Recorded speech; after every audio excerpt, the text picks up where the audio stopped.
Maraming fans ang naniniwala na si Luka Doncic ay hindi lang basta natatalo sa MVP race. Parang pinagkakaisahan na siya ng media at voters.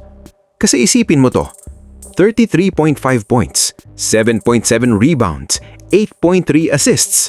Halos siya ang may pinakakompletong offensive production sa buong liga. Pero kahit isang first place MVP vote, wala. At doon nagsimulang magtanong ang maraming fans, ano pa ba talaga ang kailangang gawin ni Luka? Dahil kada taon, parang may bagong dahilan para hindi siya piliin. At ang pinakamadalas na argumento, depensa. Sinasabi ng critics, mahina raw si Luka sa depensa. Kulang raw sa effort, hindi raw complete player. Pero dito nagiging interesting ang buong debate. Kasi kung talagang depensa ang pinakamahalagang basehan, kung depensa talaga ang dahilan kung bakit hindi siya MVP, then explain this. Bakit hindi si Victor Wembanyama ang nanalo ng MVP? Hindi ba siya ang Defensive Player of the Year? Hindi ba halos binabago niya ang buong laro gamit lang ang rim protection niya? Hindi ba siya ang pinaka-feared defender sa NBA ngayon? So kung depensa ang pinaka-importanting factor, dapat automatic MVP conversation na si Wembanyama. Pero hindi ganun ang nangyari. At dito lumalabas ang inconsistency ng media narrative. Laging hinahanap ang defensive weakness. Pero kapag ibang superstar, mas focus sa impact, storyline at popularity ng season. At yun ang dahilan kung bakit maraming fans ang naniniwalang may bias laban kay Luka. Dahil minsan, parang mas mabigat ang criticism sa kanya kaysa sa ibang superstars.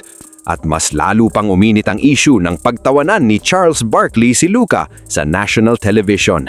Imagine that!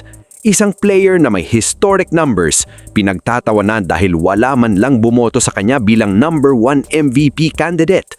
Hindi dahil average ang laro niya, hindi dahil bumagsak ang stats niya, kundi dahil tila nawawala na ang respeto ng voters sa kanyang overall impact. At mabigat yun dahil sa NBA, narrative controls legacy.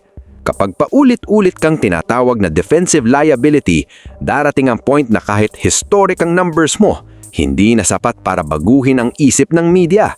At delikado yan para kay Luka Doncic. Dahil habang tumatagal, mas nagiging emotional ang usapan. Hindi na lang ito tungkol sa basketball. Usapan na ito ng perception. Kung paano siya tignan ng liga, kung paano husgahan ng media, at kung paano binabago ng narrative ang tingin ng tao sa greatness niya. Pero narito ang pinakadelikadong parte. Kapag masyadong matagal na hindi nananalo ng MVP ang isang superstar, unti-unting nagiging permanent ang label. Great stats, great talent, but not valuable enough. At yan ang narrative na kailangang sirain ni Luka Doncic. Hindi sa pamamagitan ng social media, hindi sa reklamo, kundi sa paraan ng kanyang pamumuno, sa body language, sa defensive intensity, sa consistency kapag pressure ang laro. Dahil kapag magawa niyang alisin ang pinakamalaking criticism laban sa kanya, walang argumento ang matitira. At posibleng matakot ang buong NBA kapag nangyari yun. Kasi offensively, halos wala nang kayang gumawa ng ginagawa ni Luka Doncic. Pero habang hindi pa niya nababago ang narrative, mananatiling hati ang NBA world. Biktima ba siya ng unfair media standards? O may kulang pa talaga sa laro niya para tawaging pinaka-importanting player sa liga? At sa totoo lang, posibleng yan ang magiging defining battle ng buong career ni Luka Doncic. Kung gusto niyo pa ng ganitong klase ng deep NBA analysis, serious basketball at real conversations behind the headlines, subscribe sa Bench Reaction PH.